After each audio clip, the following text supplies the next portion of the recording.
continuar aquí, retomamos. Más o menos hemos sido puntuales con esos 5 minutos lapsos.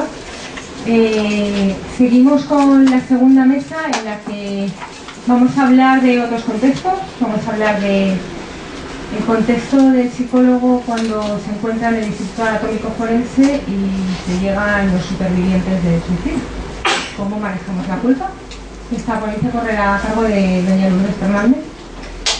Seguidamente tendremos el placer de poder contar con una perspectiva nueva, novedosa, o bueno, últimamente un poco más nueva, podríamos decir eso dentro del suicidio, ¿no? Que es la perspectiva dentro del entorno laboral, en la que no hay tantos estudios como colectivos que son clásicos, como hemos podido ver, como es el colectivo militar o colectivo de prisiones, incluso en niños. Y finalmente, cómo los medios de comunicación, con José Armario, tratan el ámbito del suicidio, cómo comunican, cómo debemos comunicar y cómo estamos hablando toda la tarde de sociedad, individuos, y de que esto no es exclusivo de una profesión, ¿no? Bueno, pues cómo tenemos que trabajar con esta profesión y ellos con nosotros para hacer prevención también. Y dicho esto, voy a dar paso a Lourdes Fernández. Buenas tardes a todos. Estoy encantada de ver tantísima gente aquí. No sé yo cómo voy a enfrentarme a mis profesores para hacer este cometido, pero lo voy a intentar. En principio, yo voy a hablar de aquellos que quedan, es decir, los supervivientes del suicida. Estos que han formado parte de ese evento, de esa relación, de ese contexto que antes nos hablaba el compañero, y que realmente están tan afectados o más. Yo lo que os puedo contar es mi experiencia personal, y esto es fundamentalmente por donde va a ir la presentación, es mi experiencia en cuanto a los familiares que vemos en el Instituto Anatómico Forense. En el Instituto Anatómico Forense tenemos un servicio de atención psicológica para familiares y anualmente vemos, son como unos 325, 350, es la media de casos de familiares por motivo de suicidio anuales. Somos 4 psicólogas, estamos allí a turnos. Entonces, el enfrentarnos a estas personas que en este momento están en una situación todavía de shock, porque no han pasado ni 24 horas cuando están allí, están en ese momento elaborando, empezando a elaborar lo que ha pasado, que ni lo entienden muy bien. Entonces, hemos encontrado que, por supuesto, yo creo que todos lo sabemos, que el elemento común que tienen todas estas personas, excepto rarísimas excepciones, es la culpa. Todos desarrollan de alguna manera algún tipo de culpa, de podía haber hecho algo, de tenía que haberse dado cuenta, de no actuado suficientemente bien. Entonces, hemos intentado abordar desde la atención temprana el que esta culpa no se afiance. ¿De acuerdo? De todas maneras vamos a ir por pasos. ¿Quién es el superviviente de un suicidio? Pues obviamente la familia, que son los más allegados, pero también los amigos. A ese amigo que un día le dijo una confidencia y que a lo mejor no le creyó, le pareció que exageraba. A los testigos que han quedado horrorizados por la escena de lo que han visto. Y el profesional también es un superviviente que ha intentado a lo mejor lo indecible porque no se precipitara, por ejemplo, y al final ha fracasado y no lo ha conseguido. Y esa persona realmente se tira mucho tiempo rumiando cómo pudo haberlo hecho mejor, si hubiera podido decirle otra cosa. Es una persona también que hay que tener sus cuidados. En definitiva, toda aquella persona que de una forma directa o indirecta está relacionada con el suicidio. En el duelo por suicidio es un duelo que podríamos llamar un duelo estigmatizante o prohibido. Mientras en los duelos socialmente reconocidos tenemos un apoyo social amplio, la familia está allí, todo el mundo bien, lamenta muchísimo lo sucedido, se desarrolla un proceso de duelo relativamente sano, en su mayoría. Pero en el duelo por suicidio lleva componentes de estigmatización, de vergüenza, de he fallado de alguna manera, de no sé cómo lo voy a contar. Y todos te dicen, esto no se lo vamos a contar al abuelo o a la abuela, porque es muy mayor y no lo va a asimilar. A los niños, a los hijos, tampoco se lo vamos a contar. Le vamos a decir que ha muerto en un accidente de coche. Y se establece el secreto familiar. Y ese secreto, con el paso del tiempo, va mellando en las familias. Porque todo el mundo sabe que ha pasado algo, pero de lo que no se habla. Por tanto, se produce en los dolientes un aislamiento, una soledad y fundamentalmente vergüenza y culpa. Son los dos elementos fundamentales que se suelen establecer.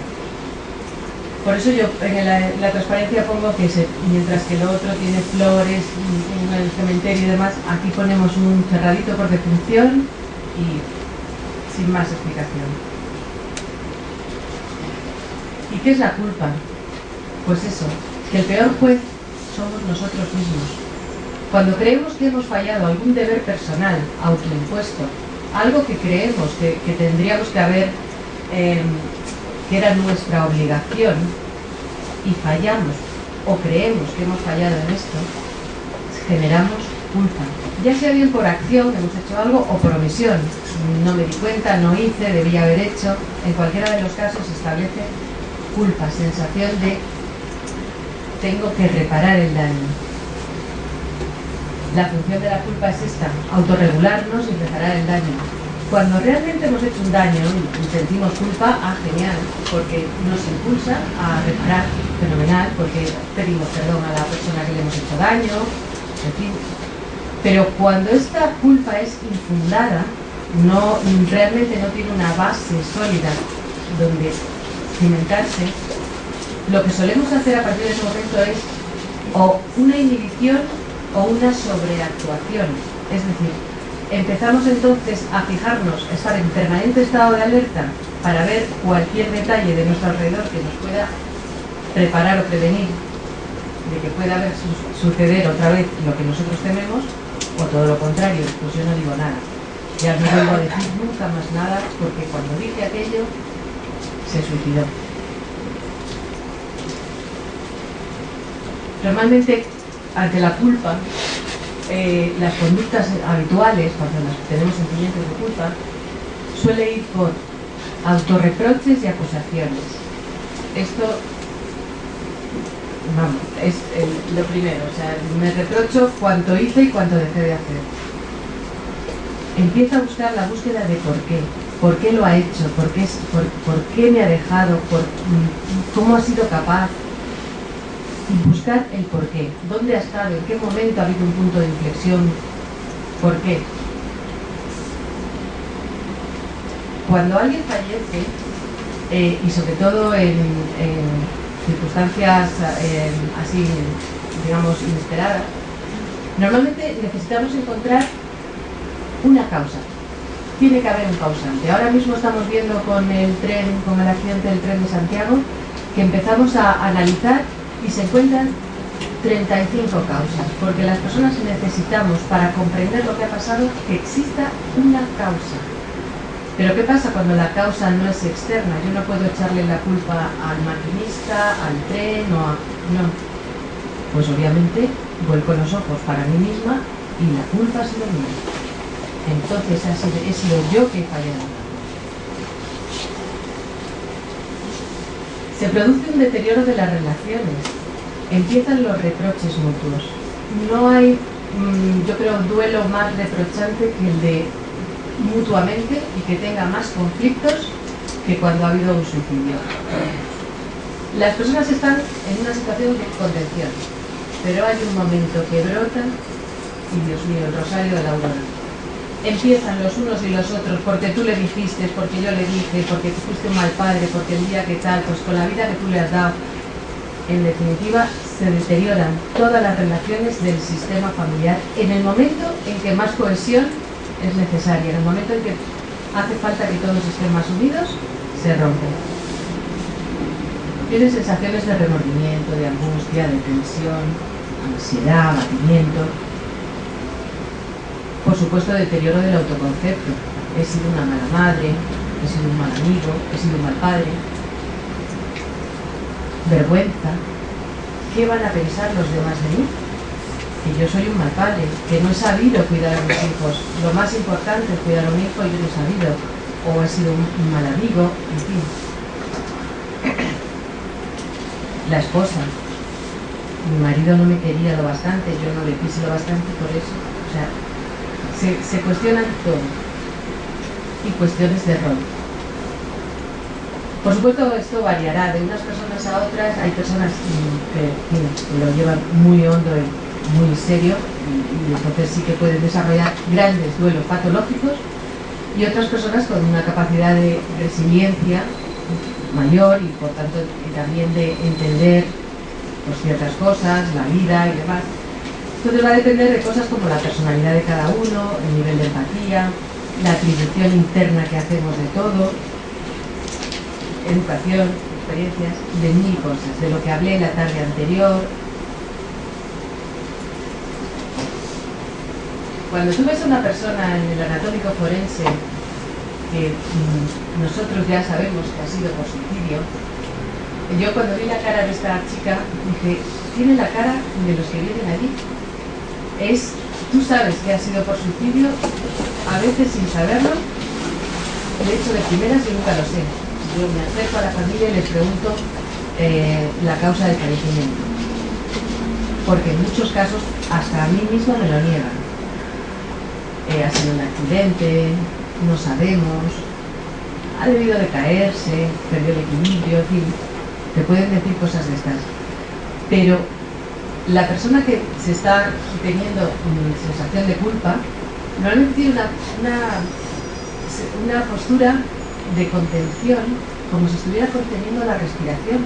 Está angustiada, pero en un tris del que está a punto de explotar, pero no puede hablar. Está guardándose para sí mismo algo que no logra.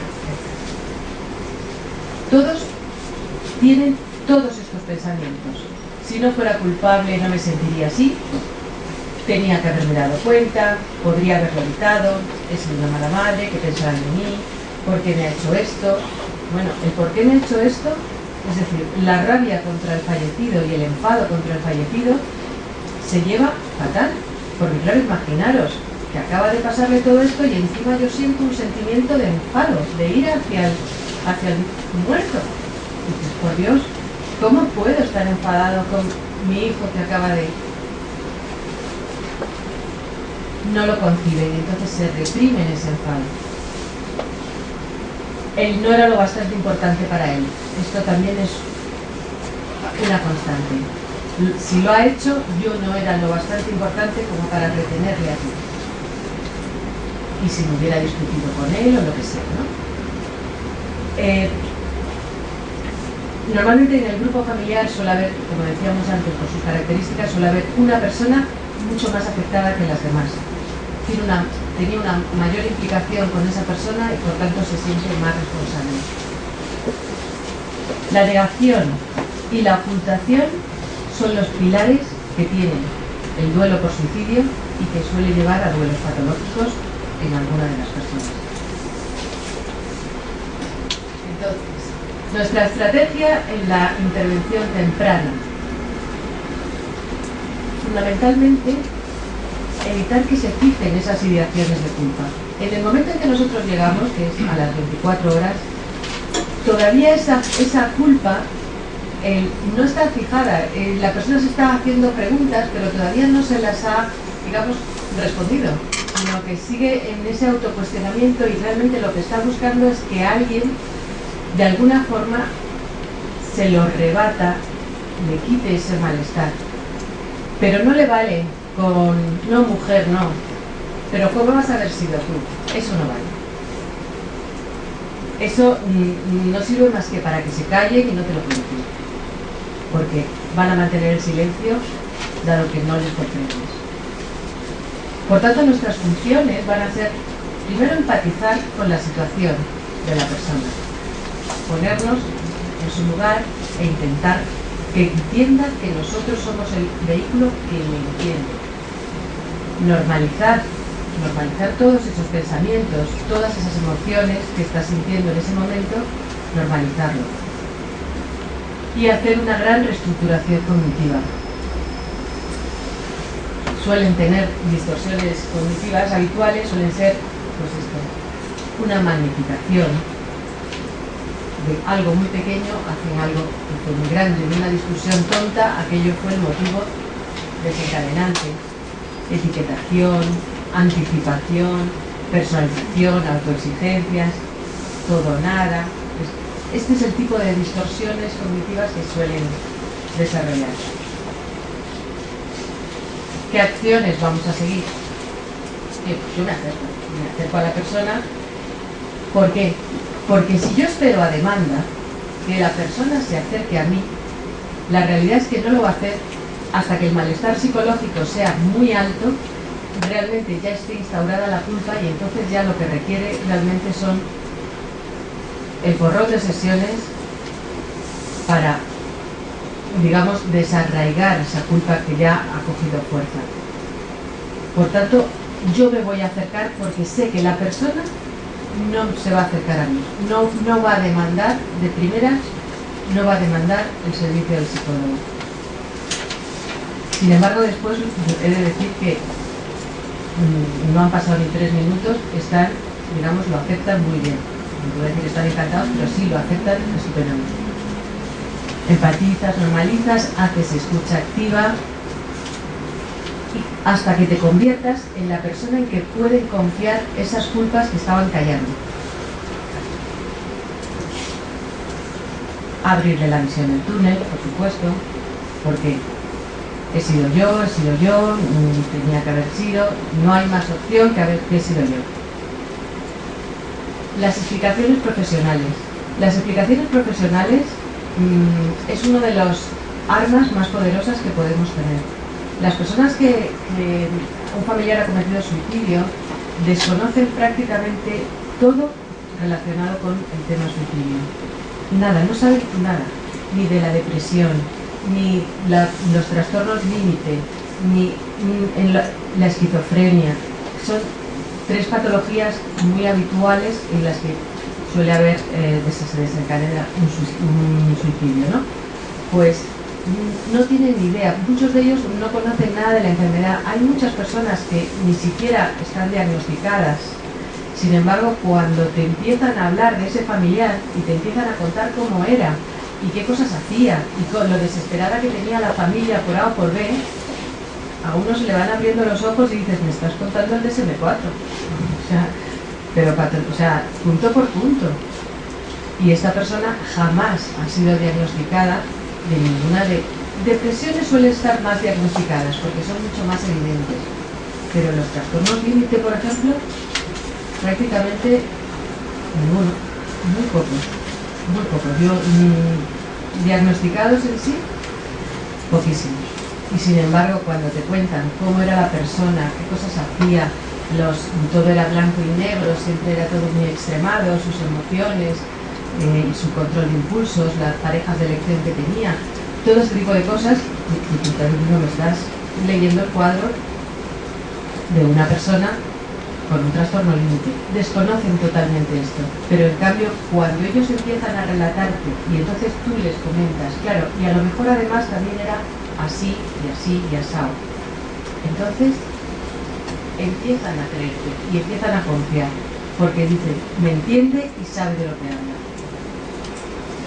Favorecer el afrontamiento, dar permiso para los sentimientos de enfado, dar permiso. No le quieres menos porque estás enfadado con su conducta, con lo que ha hecho, y tienes permiso para estar enfadada perfectamente. de hecho lo que hizo no está bien y te ha dolido y por tanto tienes derecho a estar enfadada. Otra cosa es que le quieras muchísimo. Lo uno no quita lo otro. Y pautas para la comunicación a terceros. Yo nunca me meto en una intervención temprana, nunca me meto en el manejo de la vergüenza, para nada, porque es algo socialmente muy arraigado y que costaría muchísimo trabajo en ese momento poner a hablar de esto. Pero en cambio sí que le puedo dar pautas de cómo puede comunicar a sus vecinos o a aquellas personas que no se lo quiere decir, al abuelo, al niño y demás, para que se lo diga de una forma que sea aceptable socialmente y salve la cara. Vamos a trabajar, por un lado, valoración. Mientras me está hablando voy a hablar valoración, que ha sido el suceso precipitante, el contexto, funcionamiento durante la crisis, cómo actuó la persona, antecedentes, situación actual y las posibles complicaciones. Y al final de la intervención tendré que hacer una evaluación de, al final, el grado de aceptación que ha tenido con respecto a lo que hemos hablado y lo que hemos tratado. Si termina yéndose, como muchos terminan yéndose diciendo, me ha servido muchísimo, hay muchísimas cosas que no sabía, ahora lo entiendo mucho mejor y me siento más tranquilo. Muchísimas personas salen después de una primera intervención temprana en esto. Percepción de pronóstico, por supuesto rápidamente vemos si no ha habido cambio ninguno y siguen las mismas, sabemos que malo. Previsión de problemas que vayan a tener, voy a prever si existe abuelos, tal, hay que comunicar. Pautas a los familiares de cómo tratarlo. Acuerdo y estímulo licitante. ¿Qué es esto? Pues yo establezco un acuerdo con la persona para que de alguna manera, cuando vuelva a sentir estas rumiaciones y estas dudas, primero recuerde lo que hemos hablado. Y que sean esas propias rumiaciones las que le liciten el recordar lo que hemos estado hablando. Y si no consigue quitárselo de la cabeza, que busque apoyo, que busque ayuda. Y le doy, por supuesto, información para derivación a otros centros. Aquí os pongo, para los que estáis estudiando, pues un poquito más detallado, pues qué voy haciendo, cómo se desarrolla mi trabajo, ¿no? Sobre todo, pues eso, para los psicólogos avezados, pues no tengo nada que contar, pero bueno, los que estáis estudiando, sí que en la intervención temprana, durante el relato, voy a permitir que la persona me relate todo lo que pasó, antecedentes y demás, y cómo se sintió, y mientras va hablando, voy desalarmando de muchas cosas que te va contando que realmente le afectan. Y haciéndola identificar emociones. Y hay algo que fundamentalmente te ayuda muchísimo, y es el entrar a la persona, y me dicen que termino el tiempo, al entrar a la persona reconociéndole sus preguntas.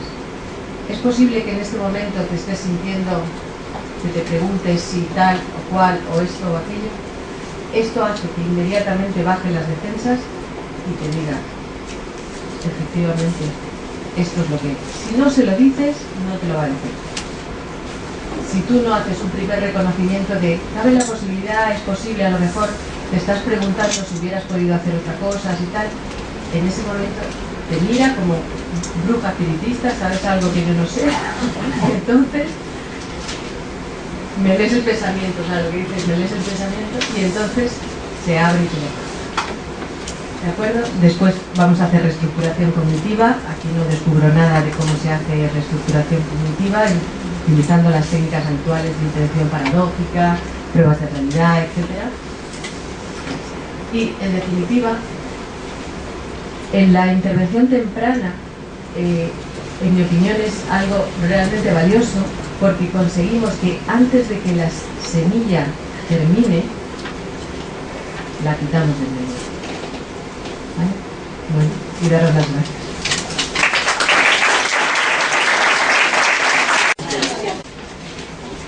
Vamos a seguir con Raquel Rodríguez, profesora de la Universidad Autónoma de Madrid, con la ponencia El suicidio como riesgo psicosocial en las organizaciones. Bueno, buenas tardes a todos, más que bienvenidos a los presenciales y a los semipresenciales. Y sobre todo, más que resilientes, a las 8 de la tarde en las que nos encontramos ya. Bueno, como comentaba anteriormente Miriam, pues quizá este campo del suicidio en el entorno de trabajo es un campo en el que bueno, pues, ha tenido menos atención, se ha prestado más protección, menos investigaciones quizá que en otros campos, ¿no? Si bien me parece del todo muy importante y relevante, ¿no? Yo en su momento, cuando empecé a trabajar los temas de salud y clínica, porque soy docente del área de personalidad relacionada también, no sé de organizaciones, pero me planteé trabajar el tema salud mental por una sencilla cuestión, y es que la realidad es que pasamos el 80% de nuestra vida o estudiando para encontrar un trabajo o trabajando. Yo creo que es un contexto que si nos dedicamos a la clínica quizá lo tenemos un poquito abandonado, ¿no? Sobre todo pues las características sociales, interpersonales, valores, objetivos, metas, el impacto que eso tiene, que es en el día a día, ¿no? Aunque nos gustaría que fuese de otra manera, la verdad es que pasamos muchísimo más tiempo en el trabajo que con la familia. Esto fue lo que me motivó a iniciar esta línea de investigación y en la que en el equipo al que pertenezco llevamos ya muchos años, en mi caso particular del 98, y a la postre lo que vengo a contaros un poco pues un compendio de lo que sabemos hasta el momento sobre el suicidio laboral. Y me dejo al margen, no sé si lo tomará mi compañero Juan José a continuación, pues todos los suicidios por desahucio y desempleo, en el que el contexto en el cual nos encontramos ahora cobran especial relevancia. Entonces, para dar comienzo,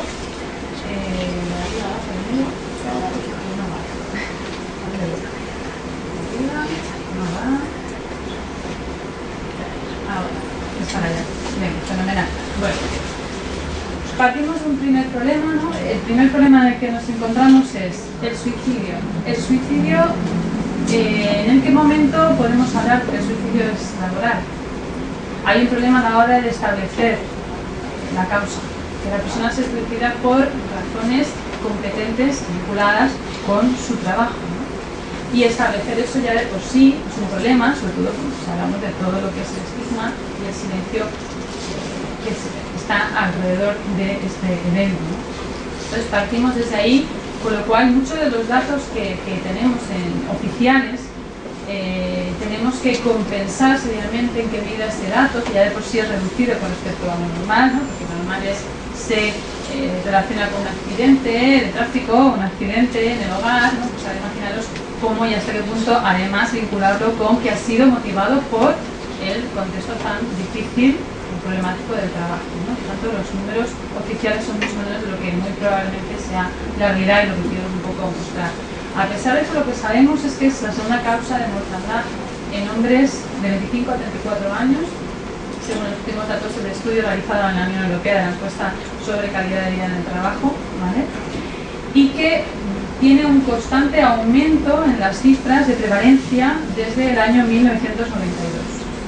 Quiero ejemplificaros algunas cuestiones, y voy a ir desde lo más ajeno a nuestro país para acabar en España. También voy a Japón, ¿no? En Japón, por ejemplo, es interesante cómo hay la forma de abarcar el tema del suicidio laboral, cómo desde el gobierno se establecen políticas muy claras, incluso denominaciones específicas para este evento, como por ejemplo el karoshi. El karoshi son los intentos de suicidio producidos por una falta de descanso, un exceso en la dedicación al trabajo, muchas veces motivados por la situación y el contexto de trabajo en el que nos encontramos, ¿no? De máximo rendimiento en el menor tiempo posible, ¿verdad? O el karo jitsu, que es el riesgo de suicidio por extenuación laboral, por agotamiento, ¿vale? En el contexto de trabajo. Hay algunas investigaciones, la última que he encontrado que un poco trabaja en el ámbito epidemiológico es de Kawanishi y habla cómo trata de entender estos procesos, estos incrementos, y debido principalmente por, entre todos los factores que veis ahí, el cambio entre una tradición y un formato de trabajo establecido, tradicional, a la vorágine, en el formato de trabajo en el que nos encontramos ahora en tiempo real, ¿no?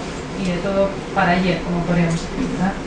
Nos vamos a Finlandia. Hay casos, empezamos a tener menor información oficial y más oficiosa, ¿no? Casos llamativos, como por ejemplo el que recoge el 2009, el suicidio conjunto de 4 trabajadores en una fábrica metalúrgica, una fábrica del acero, ¿vale? Continuamos con China, famoso que también ha salido publicitado bastante, de Foxconn Technology, que fue en junio de hace 2 años. A nivel de datos, como siempre, como nuestro compañero de las Fuerzas Armadas nos refería, a Estados Unidos se gastan millones y millones, y ya nos hablan de datos muy claros cada año, anuales. En concreto os traigo el punto máximo al que han estado ellos, casi en el 2009. Acordaros que todo lo que es el Enron fue por lo que comenzó la crisis económica, os acordáis, ¿no?, del tema. Fue en el 2008. Bueno, pues parece que el pico máximo asociado ha sido 2009-2010, en torno a eso, unos 250.000 suicidios anuales. Insisto, suicidios laborales, o sea que su causa era: no puedo seguir mi vida porque no puedo seguir con el tipo de trabajo que tengo que realizar, que estoy realizando en el contexto. Ahora luego analizaremos factores de riesgo, ¿de acuerdo? Gran Bretaña, bueno, suicidios también relacionados con, por ejemplo, una inspección de trabajo. Francia, que me pararé un poquito más porque se han hecho también, yo creo que es el segundo país a nivel mundial con mejores estudios sobre el suicidio en el entorno de trabajo, muchos motivados pues, por la llamativa situación de France Telecom, donde casi 30 personas de la misma compañía se suicidaron en unos 18 meses, solo exclusivamente. Y además con cartas, que luego lo ejemplificaré para que la veáis, ¿no?, exclusivamente laborales, ¿vale? También, bueno, hubo un caso de Disney París, etc., ¿no? Bueno, y si nos vamos a ver un poco tipos de trabajo y prevalencias de suicidios laborales en función de actividades profesionales, aquí tenéis nuevamente de Estados Unidos, no tenemos absolutamente nada en España. Parece ser que el 10% de estos suicidios laborales son realizados por ejecutivos y personal directivo, de automoción 9,5, limpieza y mantenimiento 9,1, personal militar 8,1, hostelería 7,5, supervisores propietarios y comerciales, todo lo que es el campo de ventas y la exigencia de ese trabajo, ¿no?, de demanda de venta 7,1, mecánico preparado 6,7, hasta llegar a la policía 5,9. Quiero ejemplificar los primeros, ¿no?, pero no estoy bastante exhaustivo en este sentido. Esta es la imagen, ¿vale? Esta es una imagen global, internacional. ¿Y qué tenemos en España? El problema que tenemos en España es el estigma, y ya en el contexto de trabajo es aún más llamativo. Prácticamente no hay estudios sociológicos sobre las causas del suicidio, ¿vale? Hay sociodemográficos, pero no sociológicos como para decir o para establecer pues, el suicidio ha sido debido a temas de violencia doméstica, temas laborales, hay muy poquitos estudios, por lo tanto la cantidad de información que podamos disponer está muy reducida. Y es más, algunas de las estadísticas que tenemos son un poquito dispares, pero también hay que entenderlo por la disparidad de los procesos oficiales de recogida de datos. No vais a aburrir con eso, pero simplemente indicaros que si alguien busca datos, vais a la situación estadística como todo el mundo, y como han comentado previamente, tenemos 2 fuentes, ¿no?, pues, la estadística de suicidios y la de causas de muerte, donde hay un apartado sobre autolesiones y suicidio. Además que hay una grandísima disparidad de datos, como veis en la evolución de datos. Esto es desde 1906 al 2006, que son los datos que tenemos oficialmente. ¿Por qué hasta el 2006? Porque la estadística de suicidios no ha ido más allá. ¿Por qué no ha ido más allá? Porque la estadística de suicidios la recoge el Ministerio Judicial, o sea, el aspecto judicial en el reglamento por el que sigue, ella me ayudará mejor que yo, cualquier incidencia de suicidio. Frente a la de sanidad y anatómico forense son 2 líneas distintas, y también hay que entender que para que un juez por el Ministerio de Justicia dictamine que ese caso ha sido un caso de suicidio laboral, también hay una demora en el tiempo muchísimo mayor de la que tienen para establecer la causa de ese fallecimiento en el anatómico forense, ¿no? Entonces, tanto por la disparidad de procedimientos como la de ministerios podemos entender también esta divergencia de los datos, lo cual, más todavía, nos dificulta entender qué está pasando en España con respecto al suicidio en el trabajo. Aquí simplemente, pues, Alvira y Canteras hizo un trabajo precioso en el 97, precisamente explicando esta discrepancia y tratando de dar una respuesta a esta disparidad. Es un poco lo que quiero. Entonces, ante esta imagen, lo que quiero ahora un poco también es empezar a trabajar dentro de lo poco que tenemos dentro del contexto español, pero sí sabiendo bastante, sobre todo de Francia, de Estados Unidos y de Japón, cuáles son los factores de riesgo. Y entre esos factores de riesgo vamos a diferenciar entre factores culturales y organizacionales y factores más sociales, diseño del puesto y personales. Entonces vamos a empezar por la parte de la cultura y organizacional. Aquí voy a destacar principalmente el cambio en el sistema de producción que ha habido a lo largo de la historia, ¿no? Pues empezamos con el Fordismo, acordamos, el trabajo más desindividualizado de cadena. Pasamos al toyotismo, el momento en el que viene de Japón, Toyota, de hecho fue la empresa que empezó a trabajar, donde empezamos a todo lo que es el tema de trabajo en tiempo real. Nada de stock, no se puede fabricar lo que no hay demanda, pero hay que darle respuesta al momento. Ya se ha generado un cambio muy importante en la forma de trabajar y en la forma en la que al trabajador se nos exige estar. Yo misma también lo he sufrido, ¿no? Yo cuando empecé la universidad, en el 98, tú publicabas y no pasaba nada. Ahora, como no se ha índice de impacto internacional, es como si no supieras hacer nada, ¿vale? Entonces, es todo así, es todo para allá, es el cambio directo y objetivos muy claros, muy marcados, lo que redunda en una serie de consecuencias adicionales, ¿no? Y es, si no hay números, no hay trabajo. Da igual la calidad y la excelencia. Si no hay números, no hay trabajo. Eso nos lleva a situaciones como las que nos encontramos, por otras muchas razones, pero que está claro que es un caldo de cultivo, ¿no? Es nuestro caldo de cultivo del contexto en el que nos estamos encontrando y que debemos comprender en el caso en el que nos llegue a consulta una persona que quiere cometer un intento político y que el problema que requiere es su trabajo, su situación laboral. La crisis económica y la recesión, fijaros qué interesante, acaba de ser publicado en el British Medical Journal en 2013 un estudio donde se observa que efectivamente los recortes que están existiendo en sanidad y en crisis están aumentando el índice de suicidios en España. Yo he leído con detenimiento porque a mí esto, cuando hay que hablar taxativamente como científica que soy, me cuesta mucho, siempre me gusta poner las comas y los puntos, pero considero que es un estudio muy interesante y que parece que hay una relación bastante alta, sobre todo por un tema que para nosotros es clásico. Nosotros nos dedicamos a salud laboral clásico y es la inseguridad del puesto. La inseguridad del puesto es el principal predictor de problemas y trastornos mentales. Por tanto, para nosotros se entiende que este cambio cultivo esté generando estas respuestas. Situaciones de estructuración organizacional, cambios a todos los niveles, merging, ERES, ahí también incluso hay casos muy llamativos y algunos interesantes de leer con detenimiento, y yo para aquellos que tenían cierto tiempo de profundizar, destacaría el caso del presidente de Zurich que dimitió por el suicidio de su directivo. Ahí las relaciones entre personales y de jerarquía vertical son muy llamativos. También el tema del contagio social, este es otro estudio muy bueno que acaba de ser también publicado. Es un estudio longitudinal, muchas veces se hacen afirmaciones de estudios que realmente son fotoclínicos, son estudios transversales, son estudios que se ha hecho análisis, aunque sea de 100.000 personas, pero es de aquí y ahora, y me toca ahora mismo en la difícil papel contestar a ver cómo me siento, ¿no? Entonces, no son estudios longitudinales, de varias medidas, no son estudios a lo mejor de diarios, o no son estudios experimentales que los únicos que podemos dar de causa. Por tanto, traigo este estudio longitudinal de 5 años y medio, con más de 1 millón de personas evaluadas en Suecia, llevado a cabo por la Universidad de Oxford y la Universidad de Estocolmo, donde han visto que las personas que se cometieron suicidio a lo largo de sus años, que fueron 1.116 personas, la predicción de que cometieran ese suicidio por el nivel de relación entre las personas que lo han cometido, se ha observado que era el doble cuando la primera persona que se suicidaba era en el trabajo, frente a una persona que se suicidaba en su entorno familiar. Sabemos que cuando en el entorno familiar hay un violento político, existe cierto contagio y aumenta el riesgo, ¿verdad? Bueno, pues ese riesgo es el doble si la persona que comete el suicidio es un suicidio laboral y lo comete en el entorno del trabajo. Este es también un dato muy importante a tener en cuenta.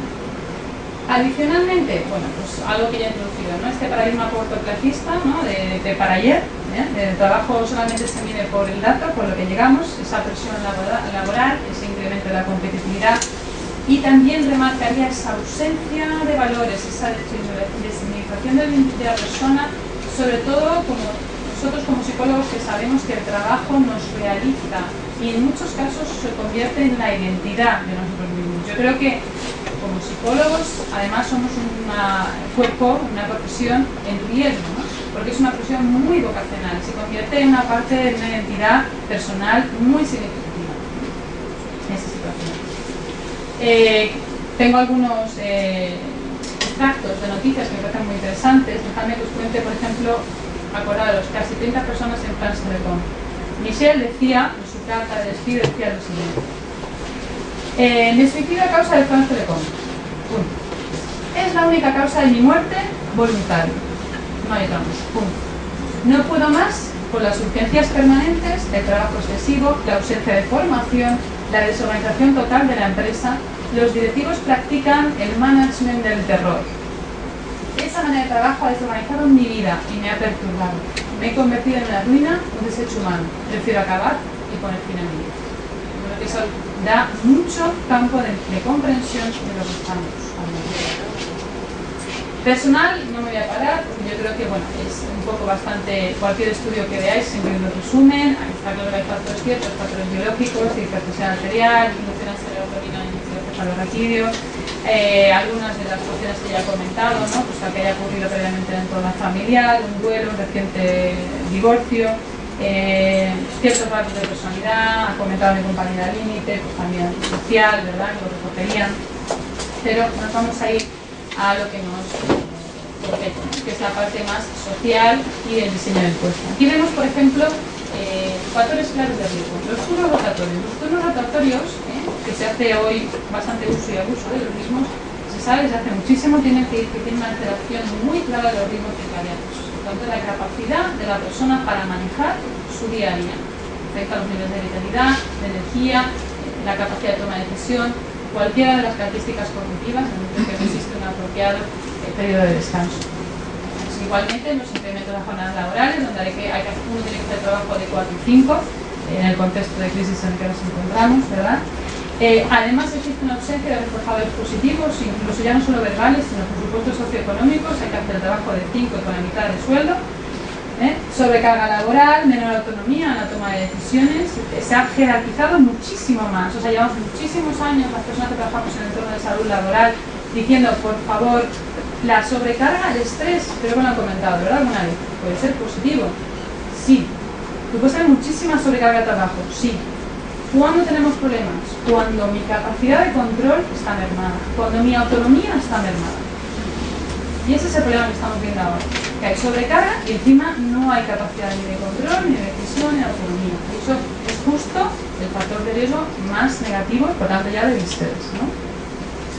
Y la limitación de recursos. Está claro, en un contexto de limitación de recursos, competitividad y todo lo que he comentado. Conclusión, pasamos a unos diseños de puestos. Estos diseños de puestos sí que están ya por el Departamento de Recursos Humanos de la empresa establecidos, donde hay una escasa definición de lo que va a ser tu tarea, de tus objetivos, así que es todo un poco, ¿no? Hay que adaptarse. Bueno, hasta qué punto uno tiene que saber ciertos límites, con lo que cuenta, con lo que no cuenta, con lo que se va a evaluar. En muchos casos incluso hay una baja variedad. Sabemos que la monotonía también lleva a un nivel alto de estrés y a la ausencia del sentido de lo que uno está haciendo, ambiente hostil, etc. Esto es una bomba de relojería, es una olla a punto de explotar, ¿no? Y como caldo de cultivo también es generador de trastornos que se saben que están directamente asociados y que incrementan la probabilidad de cometer un delito autolítico. El principal de todos ellos en el entorno del trabajo, el acoso psicológico. Piñol hablaba de un 10 o un 15% de los suicidios vienen motivados por el acoso psicológico. Y está claro que este contexto de trabajo en el que nos encontramos, como decías, ese caldo de cultivo favorece, desde luego no previene el burnout, los estados de ánimo. Sigue incluso habiendo sentencias del Tribunal Supremo donde se ha establecido perfectamente que la causa de ese suicidio ha sido por un trastorno depresivo adaptativo motivado por el trabajo, o como por ejemplo aquí por ansiedad y estrés en el trabajo, también dictaminado por el Tribunal Supremo. Pero fijaros, llama la atención, ¿no? Dato concretado en febrero de 2013 de un evento acaecido en el 2005. Por eso realmente algo que es relativamente nuevo todavía estamos trabajando y seguir profundizando, ¿vale? Bueno, la verbalización es un asalto porque son las mismas, que haya planificación, etcétera, no son por ahí.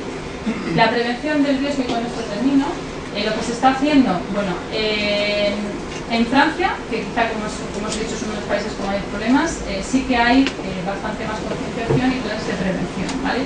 Hay muchas plataformas de atención telefónica que las propias empresas contratan para prevenir, para generar y para facilitar a sus empleados ese teléfono de asistencia, ¿vale?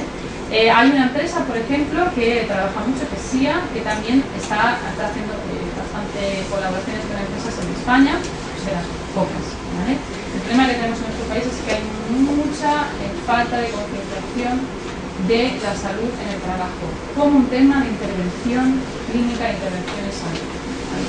Yo creo que es donde habría que hacer hincapié. Para terminar, la importancia de todo esto para mí es lo que decía Víctor Frank. No hay nada en el mundo que capacite tanto a una persona para sobreponerse a las dificultades extremas y a las limitaciones internas como la conciencia de tener una tarea en la vida. Y ese es el problema en el trabajo, que es una navaja de doble filo. Puede ser nuestro mayor aliado, nos podemos sentir las personas más valoradas. Para mí mi trabajo me hace sentirme llena y estoy en riesgo, precisamente por lo mismo, ¿no? Entonces, yo creo que para mí el cuidar la prevención, el cuidar el sentido vital, el cuidar el trabajo se vuelve fundamental.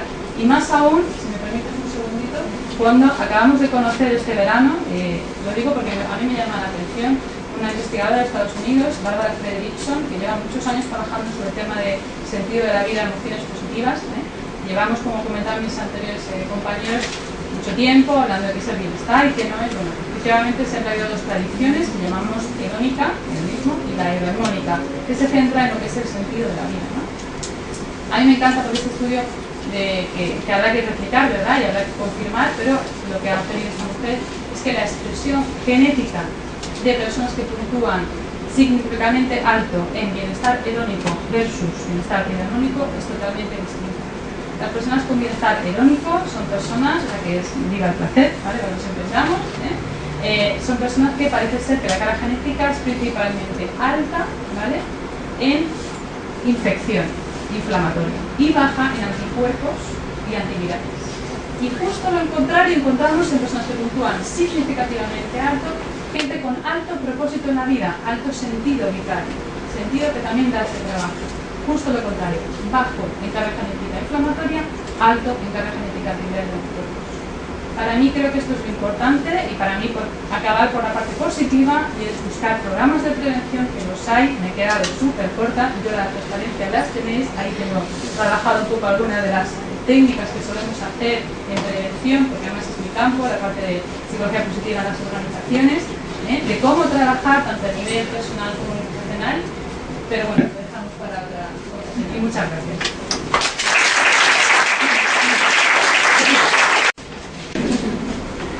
Bueno, pues ya vamos a dar paso a la última ponencia, que es a priori la menos psicológica, pero la más psicológica social.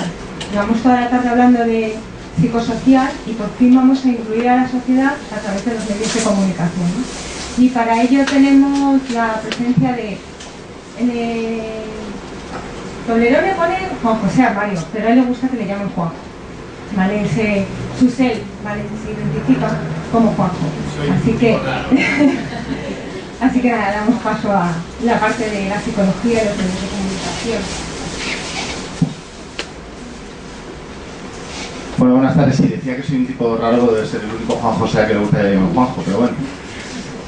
Muchísimas gracias a Miriam por organizarlo, por invitarme. Muchísimas gracias a todos vosotros por quedaros a estas horas para escuchar. No sé si es porque os apetece o porque os da vergüenza levantar vosotros a la vez, pero bueno.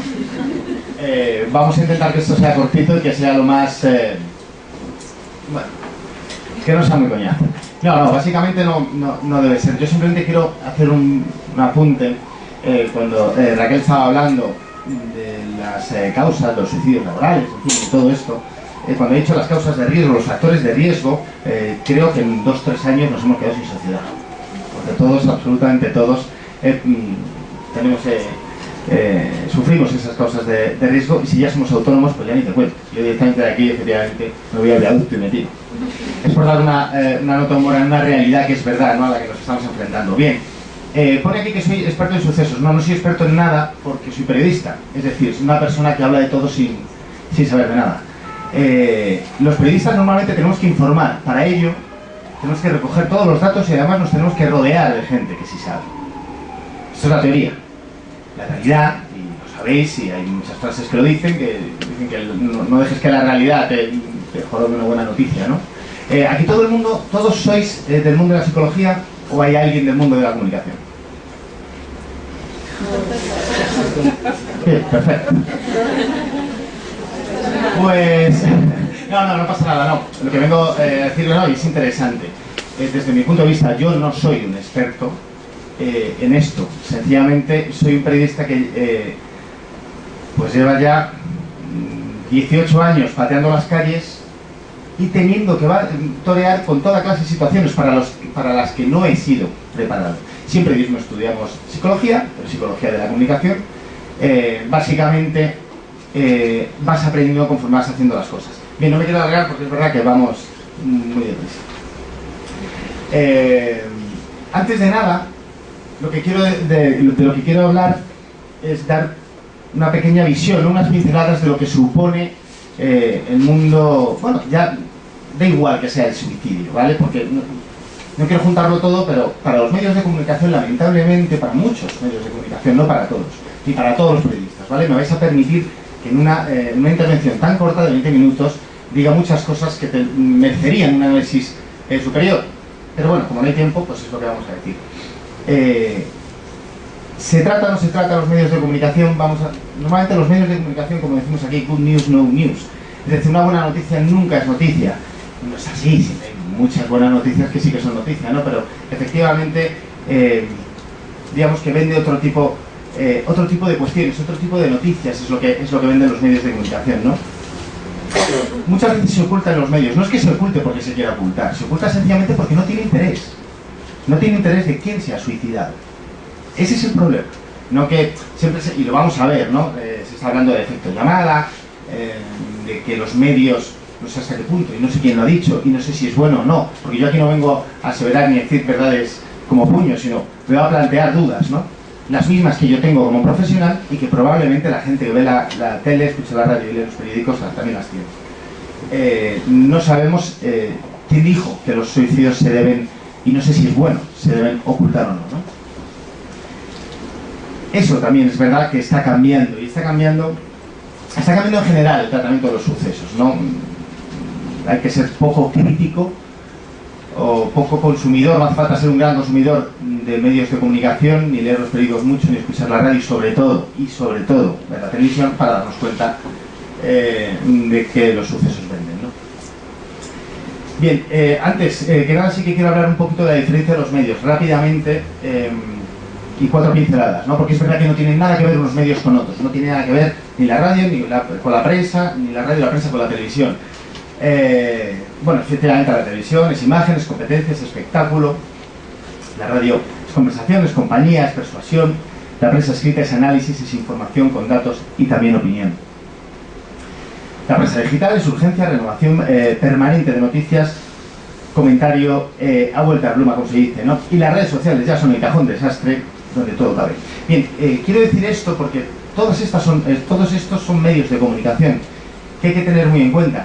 La modernidad ha hecho que cada uno de nosotros seamos dueños de un medio de comunicación. Nuestras redes sociales, nuestros perfiles son los medios de comunicación. Hay gente que puede tener 2 seguidores en Twitter, pero hay gente que puede tener 400, 500, 600 y 2000 y 20.000 personas. Es decir, hay que tener, bueno, y no os quiero ni contar el peligro, la viralización de cierta información y de las cosas que se dicen en los medios de comunicación, o sea, en las redes sociales. Bien, hasta qué punto son importantes las redes sociales a la hora de informar. Todo esto cuando se está hablando de sucesos y todo esto cuando se está hablando de suicidios es mucho más importante todavía, porque si es un tema delicado, es un tema que hay que tratarlo con profesionales, es un tema que hay que estudiar, que al fin ahora vamos a ver, pues todos tenemos que tener cuidado con cómo se maneja la información. Ahora vamos a ver hasta qué punto los medios de comunicación tienen cuidado a la hora de tratar estos temas. Que ya os adelanto que es poco. Pero en las redes sociales ya es ninguno. Absolutamente ninguno. Y a muchas aseveraciones de las que se realizan en las redes sociales se les da exactamente la misma importancia que cualquier tipo de noticia. Entonces eso también hay que tenerlo en cuenta. Bueno, en fin, la información... Bueno, esto es... Vamos a hablar de la teoría, ¿vale? La información... ¿Esto debe empezar? Pues no, porque si no... Digo por el tiempo más que nada. Vale. La información tiene que ser veraz, objetiva, independiente, ¿verdad? Y decir, queridos amigos, no, esto cualquier persona que sepa de periodismo, esto es la teoría. Así nos enseñan en la facultad y cómo tiene que ser la información, veraz, objetiva, independiente, contrastada por varias fuentes. Si hacéis un poquito de análisis os sentaría la risa de cómo es esto, ¿verdad? Normalmente los medios de comunicación. Pues es triste que nos entre la risa, pero es así. Cuando hablamos de la televisión voy a dejar, lógicamente no habría tiempo, ni muchísimo menos, ¿vale? Voy a dejar a un lado la radio y la prensa escrita, que también tiene lo suyo, y me voy a centrar en la televisión. ¿Por qué? Por dos razones. Primero es porque es el medio en el que yo he trabajado durante 18 años, así que es el que conozco. Y además es el que probablemente más conocemos todos, más conocéis vosotros, y a más gente llega, ¿vale? Es un medio que más influye, efectivamente, y es un medio en el que se tiene que hacer dos cosas, es decir, se tiene que compatibilizar la información y el espectáculo.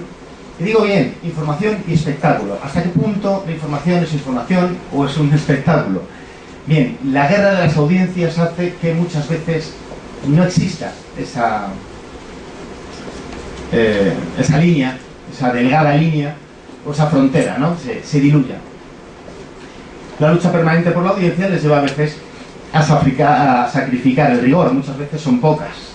Es que en todo esto quiero ser crítico, quiero ser muy crítico con esto, porque lamentablemente no me gustaría venir aquí como periodista y enarbolar una bandera de información, lo que tenemos que hacer los periodistas, porque sí es verdad que hacemos muchas cosas que son importantes, como es garantizar un derecho fundamental, que es el derecho a la información, pero no siempre lo hacemos bien, y cuando no lo hacemos bien hay que criticar eso precisamente, ¿no? Cuando digo lo del espectáculo, sí, la televisión es un espectáculo, y un espectáculo en el que el drama y el alarmismo venden, a todos nos pueden venir inmediatamente 200 millones de ejemplos. Ojo, no solo de programas, esto sí convendría diferenciarlo, ¿no? En teoría, digo en teoría, en la televisión, hemos estado dividido en dos partes, ¿no? Lo que son informativos y lo que son programas.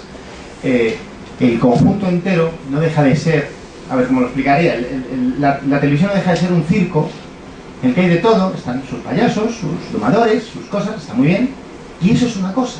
Luego, por otro lado, debería estar información en la que se debería trabajar con otro tipo de razonamientos, ¿no? Bien, no siempre es así. Llega un momento que se mezcla. ¿Por qué? Porque en la televisión, como en el resto de los medios de comunicación, manda la audiencia. ¿Y por qué manda la audiencia? Porque cuanto más audiencia tienes, más dinero cobras por la publicidad, más dinero ganas, sobrevives. Y para tener audiencia, y esto es una autocrítica que tenemos que hacer todos, muchas veces el rigor no vende. El drama sí. Y muchas veces se tiene que trabajar con ese drama para conseguir la audiencia, ¿no?, que se desea. No todos los suicidios son iguales. Aquí, claro, yo evidentemente no soy un profesional, no me puedo poner, bueno, pues hay tantos tipos de suicidios, ¿por qué eso lo sabéis vosotros que sois profesionales? Yo quiero decir que de cara a los medios de comunicación, vamos a ver si es que a lo mejor desde fuera se piensa que los medios de comunicación es verdad que en muchas direcciones y tal hay personas con dos dedos de frente. No siempre. Perdón que lo diga de esta manera, pero es que es verdad. Entonces, a ver cómo lo explicaría, te mandan a determinados lugares a cubrir determinadas noticias sin pensar. En plan, no me cuentes tu vida, tienes esto, hay que hacer esto, hay imagen de esto. Al final, porque lo que quieren es otro tipo de cuestión, ¿no? Entonces no se analizan los tipos de suicidios que hay. Digamos, para los medios de comunicación, grosso modo, vamos, por decirlo de alguna manera, ¿no? En fin, y eso es verdad, ¿no? Hay suicidios para suicidios, ¿no? Que en su momento me dijo Miriam, que así se llaman, gracias a los intentos, tentativas, para llamar la atención, los suicidios como protesta, los suicidios silenciosos, suicidios bajo sospecha de asesinato y suicidios de maltratadores o asesinos. Bueno, los de de protesta para abajo preocupan poco, se informa poco. Los de protesta, bueno, es decir, las tentativas para llamar la atención o como protesta, esos... ¿quién usa a quién? ¿No? Es decir, es verdad que muchas personas no se quieren suicidar, sino que realizan una tentativa de suicidio para llamar la atención. O hay gente que sí, que se suicida y además como protesta. Y además funciona. ¿Y por qué funciona? Tiene que haber una cámara de televisión ahí. ¿Cómo se va a quemar a alguien y no se va a grabar? Vamos, el director de ese informativo está despedido si no manda una cámara. Pero además se tiene que quemar bien, ¿eh? Tenemos que verlo, sí, tenemos que verlo, para luego decir, cuidado, que estas imágenes pueden herir la sensibilidad. Eso vende muchísimo. Eso, cuando ya tienes una imagen puede herir sensibilidades, es una maravilla, porque efectivamente entonces vas a mantener la tensión. Bueno, que si no me voy. Es verdad, porque es que no estoy pensando de esas muertes en Siria, ¿no? Y esas imágenes de cadáveres, y cuanto más pequeño sea el muerto y sea un niño, estoy hablando de aberraciones, ¿no? Que no sé hasta qué punto, y no lo sé, es una duda, es una duda que tengo, no a saberlo. ¿Hasta qué punto eso sirve o no? Tenemos que ver la muerte de un niño, no tenemos que ver que una persona se quema, o a lo mejor que está utilizando los medios cuando no se quiere suicidar. Bueno, no lo sabemos, pero bueno. ¿Cómo se tratan los suicidios en los medios? Muy bien, yo estoy muerto de miedo por no estar acojonado con el tiempo, porque luego empieza a repartir Miriam papelitos. Entonces, si voy rápido y tal, me decís, ¿vale? ¿Cómo se tratan los suicidios en los medios? Bien. Como digo, es una información como tal, muy poco presente en los medios. Hemos dicho, se decía de protesta para abajo, silenciosos, tal, cuando corresponde un suicidio a un cuadro, una patología, una depresión, tal, eso vende poco. Eso vende poco, digamos que no están muy presentes como tal. Pero muchas veces se dice, y hasta no hace mucho, y se sigue diciendo, no, hay que tener en cuenta, no se habla mucho de los medios, perdón, de los suicidios por el miedo al contagio. Lo pongo entre interrogantes. Yo pregunto, ¿realmente es esa la razón? ¿Realmente los medios de comunicación son garantes de la salud mental de los ciudadanos? ¿Tiene miedo un medio de comunicación a que si se suicida uno, da la información de que uno se suicida, haya 8 más que se suiciden? Pregunto. Si es así puede ser, No, yo pregunto. ¿Poco interés informativo? El suicidio como tal, sí. Pero cuando interesa, claro que se cubre. Cuando está relacionado con una causa concreta. Cuando quien se suicida es una persona famosa. Cuando quien se suicida lo hace por una causa. Aquí ahora voy a hablar de las causas. Porque eso también voy a ponerlo en interrogantes, ¿no? Cuando se habla de una causa concreta. Vosotros sois psicólogos, yo no. A mí me cuesta creer, que aprovecho aquí que tenemos profesionales, sois todos profesionales, a mí me cuesta creer que una persona se suicide por una sola causa. Me cuesta creerlo. Me cuesta creerlo. Yo paso en mi vida muchas situaciones, y alguna que otra, pues oye, todos hemos pasado momentos más de bajón y tal, ¿no? Llegar al suicidio creo que es algo muy serio. Es decir, es algo que no creo que no debe ser algo a lo que alguien llega como en plan, voy a tomar un café, venga, pues me voy a suicidar. No. Entiendo que es una cosa, una patología, algo que va dando, o puede estar pensando, o puede estar provocado por muchas otras razones, pero desde luego una sola a mí me cuesta creer. Y por las caras que estoy diciendo, creo que no es una sola razón para que una persona se suicide. Entonces, los medios de comunicación interesa si se informa sobre... bueno, una cosa concreta que es lo que estoy diciendo, es que me voy. Bueno, ¿cómo hay de tiempo? 5 minutos, pues nada, nos quedamos en el vídeo. Sí. No, vamos a ver, en este vídeo, y vamos a hablar... Es que si de 5 me como 3... No, pero más o menos, voy a decir, es un vídeo de una noticia, de la sexta, un reportajito, ¿vale? Que son 3 minutos, en los que está hablando precisamente de los suicidios ahora con la crisis, ¿no? Y sobre los suicidios de los desahucios. Claro, automáticamente... Vamos a ver, bueno, lo voy a tratar aquí porque se está hablando de esto, ¿no? De los suicidios por desahucios. Ya solo de la definición entiendo que es errónea. Entiendo que es errónea. Porque si hablamos que no existe una sola razón para el suicidio, quiere decir que a todas, las personas que se han suicidado eran felices, todo estaba perfecto, era maravilloso, no sé si maravilloso, todo perfecto, pasan dificultades, quiero decir, no se van a suicidar, y de repente les llega una carta les van a desahuciar, cosa que probablemente pueden estar sospechando, porque no pagan la hipoteca o porque no pagan el alquiler, dice, Dios mío, ¿me voy a suicidar? Yo creo que no. Creo que no es solo una causa, ojo. Otra cosa, entiendo que sea, y esto lo estoy diciendo, insisto, una duda de un ciudadano, ¿vale? Entiendo que es un vaso de agua y que a lo mejor la última gota, o la gota que derrama el vaso, que pues vale, puede ser esa noticia y qué voy a hacer con mi vida, y me voy a la calle, etcétera. Pero no siempre es eso. ¿Qué pasa? Es importante vender que los desahucios conllevan un suicidio. Entonces ya cambia la historia. Entonces crean una alarma, o sea, se crea una alarma social. ¿Eso es una manera responsable de manejar una información? Creo que no. En ese vídeo se está hablando, y entonces está hablando Juan, María, si empieza el reportaje, ¿no? Porque es importante hacerlo de esa manera. Ojo, todo lo que yo estoy criticando, os garantizo que lo he hecho. O sea, es peor todavía, ¿vale? Pero creo que a pesar de que se haga, se tiene que ser crítico. A veces no lo sabía, otras veces te das cuenta, porque ya son unos años, te vas dando cuenta qué es lo que quieren, y otra, tú sabes qué es lo que tienes que hacer, cómo tienes que tratar la información y cómo tu reportaje va a tener audiencia. Y solo si tu reportaje tiene audiencia, tu jefe te va a felicitar, ¿vale? Y eres tan bueno como tu último reportaje, solo si tiene audiencia. Bien, pues se está hablando de eso. ¿Qué pasa? Que o sea, lo ideal es decir, bueno, yo puedo plantear unas dudas y entonces voy a entrevistar. Aquí viene el papel de los psicólogos, también, que es su relación con los medios. ¿Cuántas veces lo hemos tratado con el tema de las emergencias? Y entonces hablamos con un psicólogo, y ahí se habla con un psicólogo. Cuando digo que no dejes que la realidad te jorobe una buena noticia, tienes al psicólogo y el psicólogo, y tu relación con el psicólogo es decir, tú di lo que quieras, que ya digo yo lo que nada. Es decir, como los psicólogos podéis ser lo más inconcretos de este mundo, si queréis, sí, si queréis podéis. En fin, en una conversación larga, como luego voy a editar el vídeo, pues seguro que hay algún tipo de, total, que llamamos en televisión, algún tipo de declaración, algún tipo de corte que va a coincidir con la idea que yo estoy diciendo.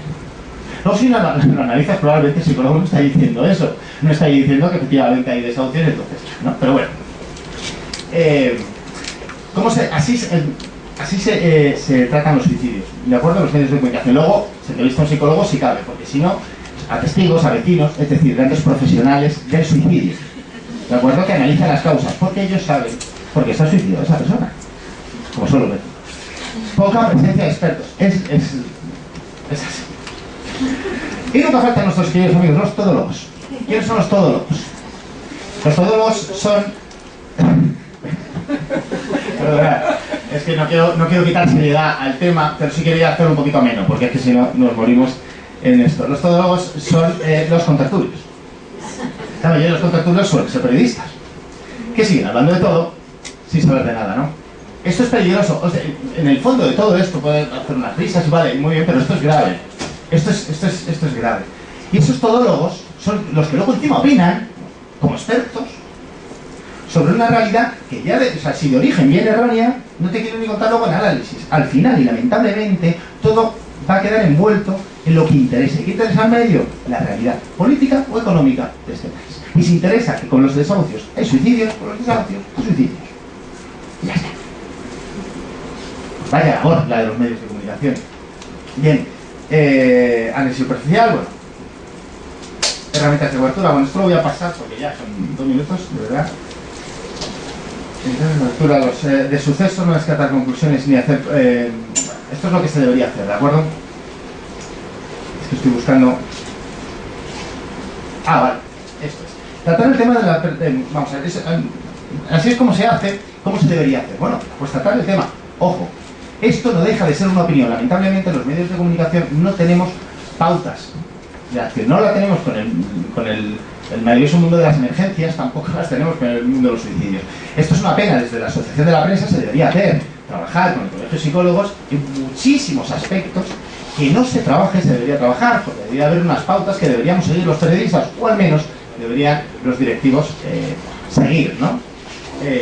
Bien, tratar el tema desde el punto de vista de la prevención. Si estamos hablando que cuántos suicidios hay al año, cuántas muertes por maltrato hay al año, sin embargo, o sea, son muy inferiores las muertes por maltrato que las muertes por suicidio. Y sin embargo hay una campaña tremenda de formación muy buena, de formación, de denuncia, de grandes reportajes, cuando encima han llegado todas las televisiones y todos los medios a un acuerdo que cuando hay una noticia sobre una muerte, sobre un maltrato, aparece el número de la atención, ¿no? Al maltratado o maltratada en la propia pantalla. Es decir, esto no, esto se calla, pero no se calla porque se quiera callar, se calla porque no interesa, es lo peor de todo, ¿no? Entonces, desde el punto de vista de la prevención se debería hacer así: evitar teléfonos de ayuda, atención de servicios sociales. Sí se debe hablar, decía Felipe, se tiene que hablar de los suicidios, se tiene que hablar. Y para eso, y ya acabo, evitar sobredimensionarlos, lo que decíamos, ¿no? Casos suicidas en el año 2006, efectivamente, por lo que ya hemos dicho, 2000 y pico casos. En el 2012, el año pasado, 46 muertos por violencia de género, más 4 que están en investigación. Bueno, la diferencia creo que es importante, ¿no? Completar la información con un reportaje en profundidad, con datos, opiniones, acabar con falsas leyendas. A ver, existe un cierto pacto tácito para evitar el efecto dominó. Bien, esto es lo que digo que yo no me creo, porque no lo hay. Yo he trabajado ahí y a mí nadie me ha dicho no hables del suicidio que se contagia. Es que nadie me lo ha dicho, es que eso es mentira. ¿Vale? Los suicidios en los intentos frustrados hay que hacer pedagogía, efectivamente puntos de ayuda, pero no exhibir los nombres. Y los suicidios como protestas son públicos y hay que informar, pero no convertir en mártires. Y eso es lo que muchas veces se consigue cuando se está hablando, por ejemplo, de los suicidios por desahucios. Quiero decir los suicidios por desahucios porque es lo último que nos estamos encontrando. Me da igual, si fueran otros hablaría de otras cosas. Pero al final se les convierte en mártires. ¿Eso es positivo? Pregunto, no lo sé, no soy un experto. Pero creo y sospecho que no. Bueno, los matadores tal, y creo, espérate, fuentes expertos, la información sobre los juicios debe tener fuentes viables,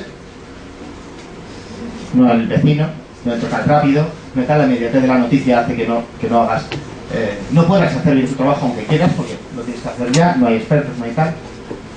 Noticia debe estar acompañada de psicólogos expertos, personas que realmente sepan de qué va el tema. Huir de los psicólogos, nuestros amigos, tiene que olvidar que los suicidas tienen familia y amigos. Evitar un año de añadido, eso es importante. Fíjate lo que decía Lourdes, cómo se tiene con esto ya,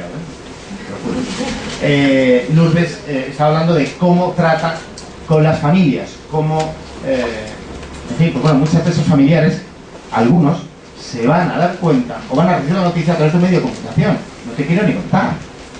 No me querría poner la piel, por supuesto, de nadie, pero tú imagínate si ya toda la información que reciben es de una noticia de minuto y medio, ¿no? Pues es una pena. Así que nada, muchísimas gracias por quedaros y espero que haya servido.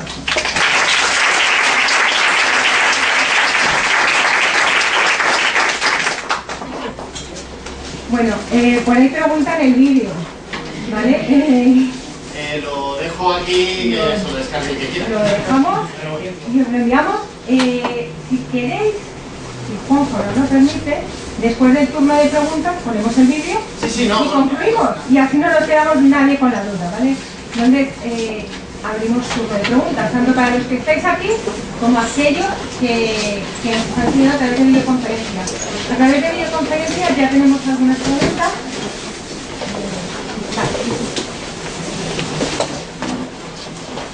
Así que voy a empezar a través de la videoconferencia, ¿vale?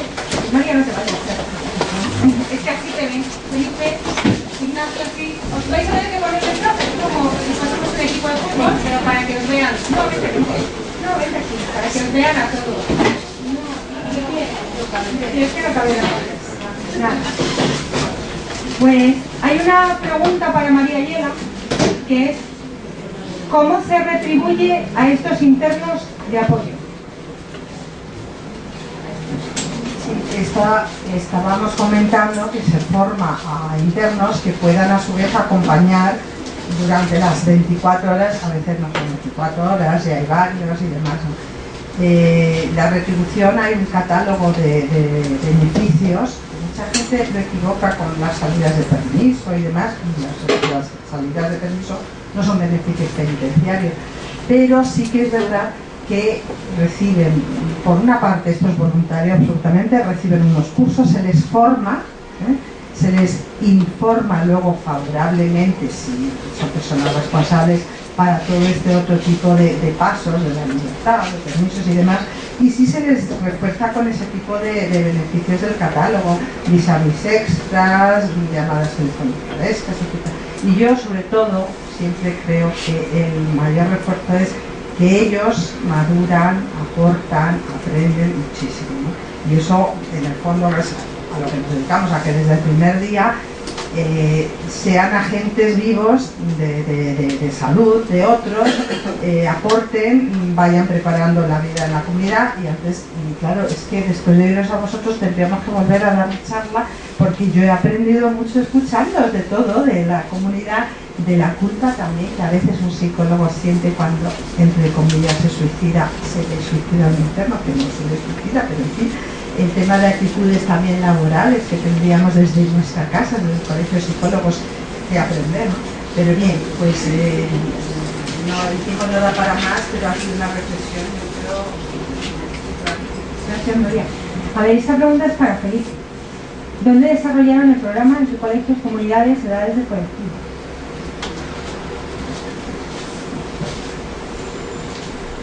Investigación de dimensión psicosocial de construcción de ejemplo de suicidio la realizamos partiendo de la realidad de 10 colegios, instituciones públicas de la ciudad de Medellín, con el apoyo también del programa UNILES, que es el programa de la Secretaría de Educación de la ciudad, en el que participan psicólogos que asisten y acompañan procesos terapéuticos o mínimo de asesoría psicológica en instituciones educativas con el apoyo. También los profesores que participaron, hay diferentes, nos hicimos para poder construir una visión desde diferentes puntos de vista, la visión de los chicos, la visión de los profesores, también la visión de los psicólogos que atienden algunos casos de intento de suicidio o suicidios, ya con otros compañeros, con los compañeros del chico, la chica que se ha suicidado.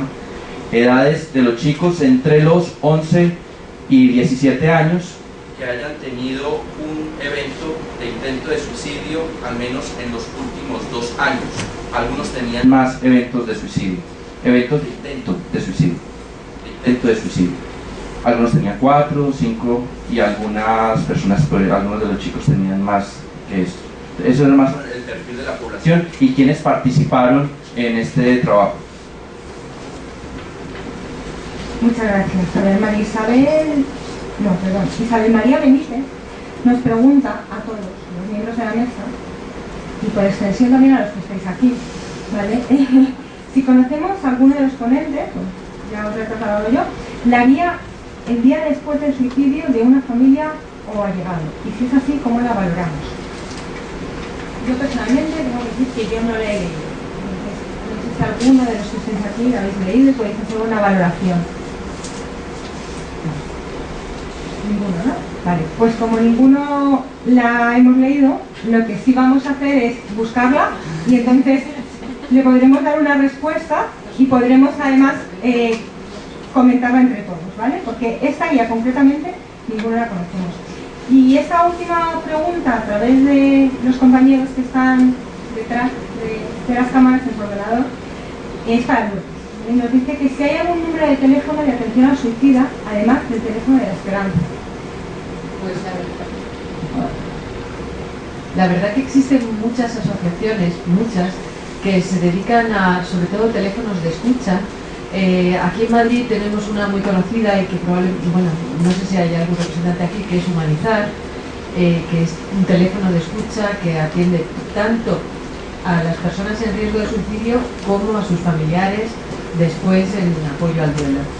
Y sí que hay asociaciones de apoyo. Ahora mismo decir todas las que hay son muchas, pero sí que existen, además del teléfono de atención al suicida, por supuesto. Damos paso a las preguntas de los que quedáis aquí. Yo creo que es que están esperando a que Juanjo ponga libre. No, hay una pregunta. Yo solo quería hacer una pregunta. Leyendo el libro este de Street sobre el nuevo orden mundial, que comenta que cree que el suicidio es algo que no sale en los medios porque hay intereses en que haya una disminución de la población y esa es una forma natural, entre comillas, de suicidio.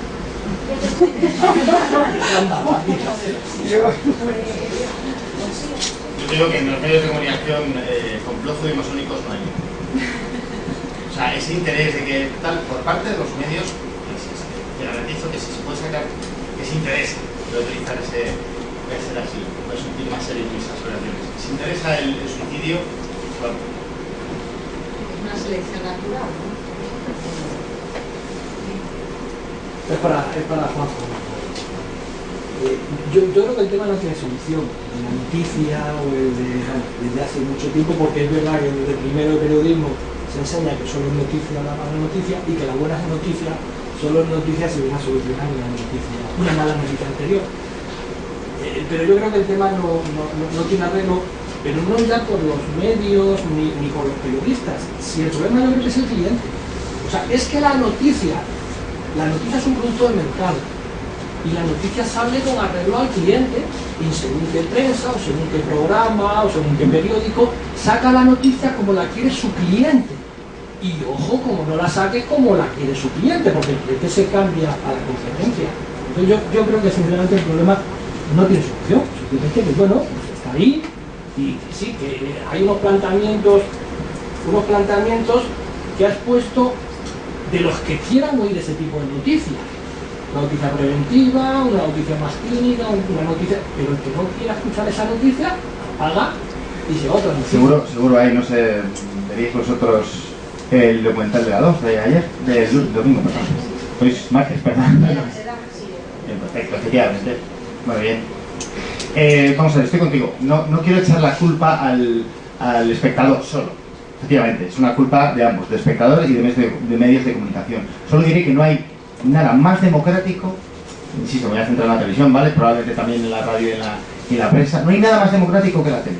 Nada, absolutamente nada, porque lo que no se ve no existe. Así de claro. Y si fuera verdad que todo el mundo ve los documentales de la 2, del Ngorongoro y del Serengeti, esos documentales tendrían un 30 y tantos % de audiencia. Y resulta que tiene un 4, un 5 o un 8 como mucho. Te estoy hablando de antes de la TDT, ¿vale? ¿Eso qué quiere decir? Que nos gusta lo que nos gusta. Que todos tenemos en nuestro interior, es que el que ve la televisión lo ve en la intimidad de su casa, sin que nadie le juzgue. Y entonces cuando sale a la calle dirá que ve otras cosas, ¿vale? Pero en la intimidad de su casa, probablemente, no lo sé, puede ser, vea Sálvame. Y este país es muy grande, ¿eh? No solo Madrid. Entonces, pues efectivamente, lo que das a lo que interesa a la gente porque necesita la audiencia, pero hasta qué punto eso es bueno, debería estar. En fin, son las del tema. ¿Una pregunta más? Para terminar, ¿nos parece que la clave es, por un lado, nuestra cultura occidental, por otro, que no se trata la muerte de una forma como parte de la vida? Me encanta tu pregunta porque estamos justo ahora mismo haciendo una investigación con China, Marruecos, la India, ¿vale? Estados Unidos, España y Holanda. Y efectivamente esa es una de las cuestiones básicas. Desde el manejo de las emociones, para ello las emociones las llaman emociones mixtas, no existen emociones positivas ni negativas, son mixtas, eso es lo normal, las feature emotions. Hasta el tema de la aceptación de la muerte como un proceso natural, del que hay un estudio precioso, cualitativo, publicado en una revista muy buena, no recuerdo el nombre, pero si necesitas, tengo ahí mi correo, donde en el análisis del discurso entre jóvenes es como habitual y normal hablar del fin de la muerte y del sentido vital. Aquí del sentido vital ni con 5 copas. Entonces yo creo que de base hay una cultura occidental de la que solo somos el 20% del mundo, que muchas veces lo olvidamos, tenemos un gran etnocentrismo, centrada en unos valores muy a la espalda de un proceso, un ciclo de la vida. Es totalmente de acuerdo, la verdad. Bueno, como hay una última pregunta. Yo, Disculpa, Alfredo, porque aquí sí te conozco, que te pasen el micrófono para que te puedan oír tanto los que estamos aquí como los que están en su casa. A mí la tarde me la has estropeado, Juanjo, porque yo venía a machacar al periodista, se lo he dicho a Miriam. Y has hecho una autocrítica y ya por cortesía yo voy a hacer una autocrítica también. Y también hay expertos todólogos, es decir, el psicólogo que sale hablando de rendimiento deportivo, que sale... No he querido hablar de eso por respeto, ¿vale? No sé yo qué lo tiene que decir, pero sí. Pero es que encima ese experto todólogo es que en cercanías, yo que tengo en cercanías, oyes hablar y es ese, bueno, es que este sí que sabe, es que ayer lo vi hablando de los niños de Córdoba, es que hoy habla de buenas prácticas laborales, es que mañana habla de rendimiento del deporte, este es el que sabe.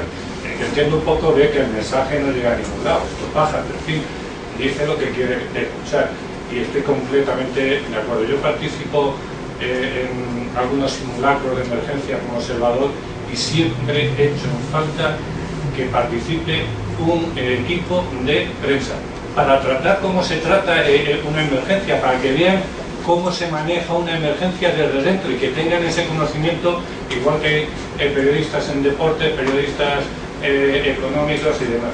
Nada, muchas gracias. Se hace camino al andar, a lo mejor es uno de los frutos de esta reunión. No, bueno, serían los frutos de esta reunión si yo mandara algo. Como no mando de todas maneras, eso lo hablamos en los cursos de emergencias, hablamos precisamente de eso, ¿no? Simulacros. En los simulacros nunca están los medios. Pero también te quiero decir una cosa, ahí la culpa es de los propios medios, de las propias redacciones. Porque si se tratan a las redacciones como antaño, y digo como antaño, vamos a ver, que tengo 36 años, ¿sabes? Que no soy tan mayor, pero digo como antaño, yo cuando empecé a trabajar sí había una especialización más en muchos temas, entonces, judicial, de sucesos, de tal, hoy en día no. Entonces, si se consiguiera eso, se podría, los responsables de la redacción, mandar a los profesionales a determinados cursos de formación, y todos sería muchísimo mejor. Estamos trabajando en ello y estamos trabajando de una manera activa, hemos empezado y vamos a trabajar en ello para estos cursos de formación, trabajar con la Asociación de la Prensa precisamente para conseguir que también con su ayuda esto se pueda ir transmitiendo a los periodistas, precisamente para no convertir la información en algo que ya es algo superficial y muchas veces fácil. Bueno, y antes de poner el vídeo, me vais a permitir que yo he recogido algunas cositas de las diferentes ponencias, ¿vale?, que podemos utilizar para la prevención. Y de ellas me quedo, seguramente me deja algunas, y esto lo podemos implementar entre todos, ¿vale? Pero el sentido de pertenencia a un colectivo profesional, personal, el ser, el yo mismo, ¿dónde estoy? Hablamos de los militares cuando iban uniformados versus su individualismo, solos, en prisiones, su autorreferencia, la indefensión, adolescentes, la externalización del problema que apuntó Robles, ponerlo de manifiesto, hacerlo visible. Si yo tengo un problema lo hago visible, a lo mejor veo alternativas, veo soluciones, tanto dentro del colectivo como de manera individual. Como ha dicho Raquel, aquí todos somos posibles suicidas, ¿no?, porque vivimos en una situación de disfrute y riesgo. Por lo tanto, tenemos que apoyarnos en lo anterior. Y en los medios de comunicación yo también quería hacer autocrítica. Yo soy de esos psicólogos que está continuamente en los medios de comunicación y quizá por ensayo y error yo aprendí a trabajar con ellos. Juanjo utilizaba la palabra totales y a mí me dicen que hago buenos totales. Aprendí a darles frases de no más de 10, 12 segundos para que no me las puedan cortar, ¿vale? Esto es algo que se aprende. Por lo tanto, los psicólogos que siempre estamos formándonos, vamos a formarnos para ser buenos comunicadores y poder hacer salud pública y poder hacer prevención en todos nuestros campos. Entonces, los medios de comunicación tienen una función educativa, como apuntaba Juanjo y apuntaba José. Hay un colectivo de personas que va a ver determinadas cadenas, que va a ver determinados programas. Y los medios de comunicación van a dar eso. Pero si los medios de comunicación cambiasen, la población seguiría viendo la televisión. De hecho, desde los inicios de la televisión ha habido una evolución, ha habido un cambio. Y me voy a ir ahora a otras latitudes muy lejanas de aquí, pero fijaros cómo la radio, por ejemplo, la cultura maya, se ha utilizado para llegar a lugares remotos y hacer políticas de salud pública. Bueno, pues nosotros que tenemos 20.000 medios de comunicación y que cada uno de nosotros, yo con esto he estado controlando el tiempo, pero también podría haber estado tuiteando y no lo he hecho, tuitear esa mesa, ponerla en Facebook. Somos un medio de comunicación, vamos a utilizarlo de manera individual para que nuestros medios de comunicación, el que sí controlamos, sea un medio de calidad, de rigor y por lo menos de prevención.